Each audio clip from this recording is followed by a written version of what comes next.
Hello guys, welcome to our study point A to Z में आप सबका फिर से स्वागत है। आज हम इस वीडियो में बताने जा रहे हैं कि जीनोटाइप व फिनोटाइप में अंतर होता क्या है। पहले तो मैं आपको बताता हूँ जीनो और फिनोटाइप किसने दिया था। ये जीनोटाइप और फिनोटाइप ग्रेगर जॉन मेंडल ने दिया था। मेंडल ने एक पेड़ पर रिसर्च की जिसने बताया कि मटर की पौधे में अलग अलग तरह की पीढ़ियां पाई जाती हैं। जैसे अब मैं इस वीडियो में बताऊंगा जीनो और फिनोटाइप में अंतर। तो बिना टाइम वेस्ट किए हम वीडियो के को आगे बढ़ाते हैं। तो चलते हैं बोर्ड की तरफ।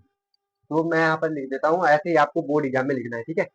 जीनो और फिनोटाइप में अंतर, या ऐसे लिख देना। फिर मैंने पहले तो यहाँ बता देता हूँ जीनोटाइप होता क्या है।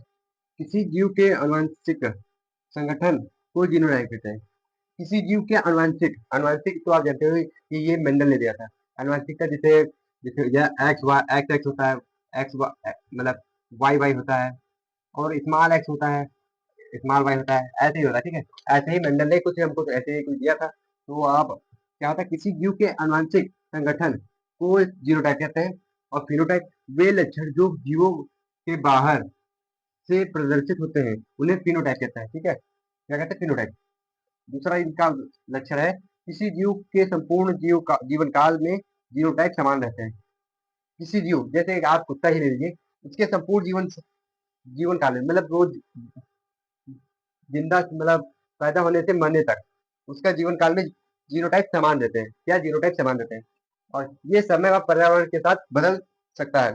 फिनोटाइप ये समय व पर्यावरण के साथ बदल सकता है। जैसे जैसे यहाँ हमारे यहाँ देश में गर्मी पड़ती है, ठंड भी पड़ती है, तीन चार ऋतु हैं जो कि हमारे देश में है, तो इसी के साथ फिनोटाइप बदल भी सकता है, ठीक है। और थर्ड है, समान जीनोटाइप जीव किसी दिए समय एवं पर्यावरण के समान फिनोटाइप प्रदर्शित करेंगे। किसी जीनोटाइप जीव किसी दिए समय व पर्यावरण के समान फिनोटाइप प्रदर्शित करेंगे। किसी भी जीव को दिए गए समय व पर्यावरण, जैसे इसमें चेंजेस होते हैं, तो यहाँ पर जीनोटाइप फिनोटाइप की जगह ले लेता है, ठीक है। और यहाँ पर समान फिनोटाइप वाले जीवों को जीनोटाइप भिन्न हो सकते हैं। जैसे समान फिनोटाइप फिनोटाइप वाले मैं आपको नेक्स्ट वीडियो में बताऊंगा क्या होते हैं। तो नेक्स्ट वीडियो हमारी जल्दी आएगी, तो देखते रहना। समान फिनोटाइप वाले जीव का फिनोटाइप भिन्न हो सकता है, ठीक है। अब हम नेक्स्ट क्वेश्चन की तरफ बढ़ते हैं। तो हमारे और जो हमने वो दिए थे अंतर इसमें, तो और हमने लिख दिए हैं। तो हमारा चौथा अंतर है, विभिन्न जीनोटाइप वाले जीवों का जीनोटाइप एक सार हो सकता है। पहले मैं आपको बता दूं जीनोटाइप और फिनोटाइप होता किस किस में। जीनोटाइप हमारे शरीर में होता है, मतलब सबके शरीर में होता है, दोनों पाए जाते हैं, जीनो और फिनोटाइप दोनों एक हमारे शरीर में पाए जाते हैं, ठीक है। तो हमारा चौथा उदाहरण है, विभिन्न जीनोटाइप वाले जीवों का जीनोटाइप एक सार हो सकता है, एक समान हो सकता है, ठीक है। और यहाँ सामान्यतः विभिन्न फिनोटाइप वाले जीवों जीवो फिनोटा जीनोटाइप अलग अलग हो सकते हैं।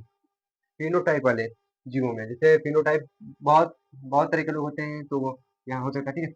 यहाँ अलग अलग हो सकते हैं जीनोटाइप, ठीक है। यहाँ पांचवा हमारा जीनोटाइप फिनोटाइप के द्वारा अप्रभावित रहता है। जीनोटाइप फिनोटाइप के द्वारा अप्रभावित रहता है, ठीक है। हमारा पांचवा है, जीनोटाइप जीनोटाइप द्वारा निर्धारित सीमा के अंतर ही फिनोटाइप अभिव्यक्त होता है। जीनोटाइप द्वारा निर्धारित सीमा के अंतर ही फिनोटाइप अभिव्यक्त होता है, ठीक है।